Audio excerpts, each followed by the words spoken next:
to be here. And listening to you all has been such a hearty experience. I'm so glad to be here. And I think I'll start with the poem that has been selected for the Yearbook of Indian Poetry 2023.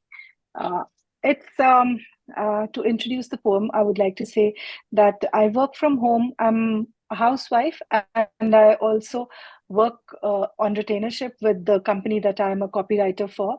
So I call myself a half housewife. So that is what the poem is about. So I'll start with this one. The title of the poem is Inconsequential Life of a Half Housewife.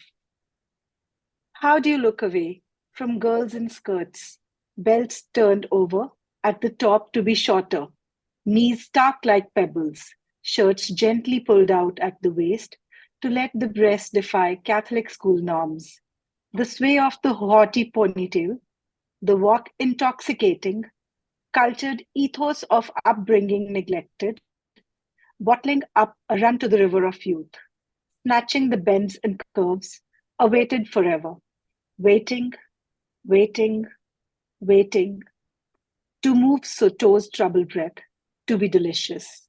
Boys be gone, she is a woman who likes men with boyish charms, having walked past the doors that lay open into the fold of matrimony, an initiation into womanhood. She is back at the missionary with conservative hemlines, timid necklines, corrid copulation, envying brazen displays of women who were more, pulling herself tighter, wrapping herself around, weaving words into stories, her flame barely aglow, the untamed spirit bright, despite the temperance she did not know. Don't go out on me, we will fly free. Dallying between expectation and possibility, curves clothes and cares thrown to the wind, she flies, chasing word dreams yet to be dreamt, the ones always dreamed, in the end closing in, the futility constant, the point still unclear, whispers of the wind, beseeching of the earth, for a moment she stilled, not running, nor flying, a flutter arose from within, freakish, extraordinary, clear, her light-hearted breath a sigh. It was always just she, it was always her.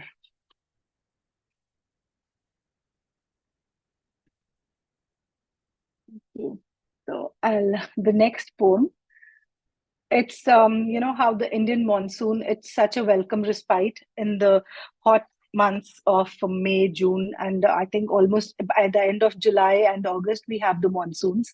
And as much as they're welcome, they become very tiresome very quickly with all the flooding and everything. So here's a poem.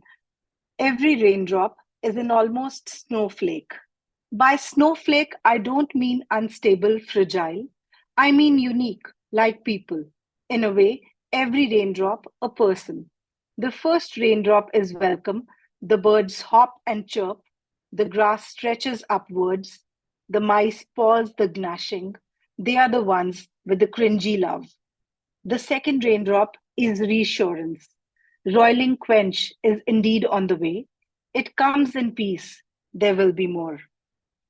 The third to maybe a few hundred raindrops elicit tepid response.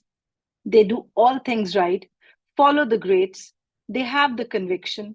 They have the drive. They have the weight to pull it off. Yet, when they fall, they don't land. Some might find a thankful squirrel, but mostly not, or a paper boat may grace them as the ocean. The middle order raindrops, the incessant, rushed, crowded arrivals, things turn their back on them.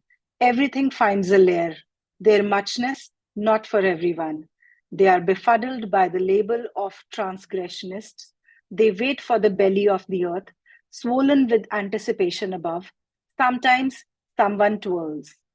For those at the fag end, the ones who got handed their cloud pass late, their poems will await rebirth, evaporation, condensation, and precipitation, hoping and calling it fate.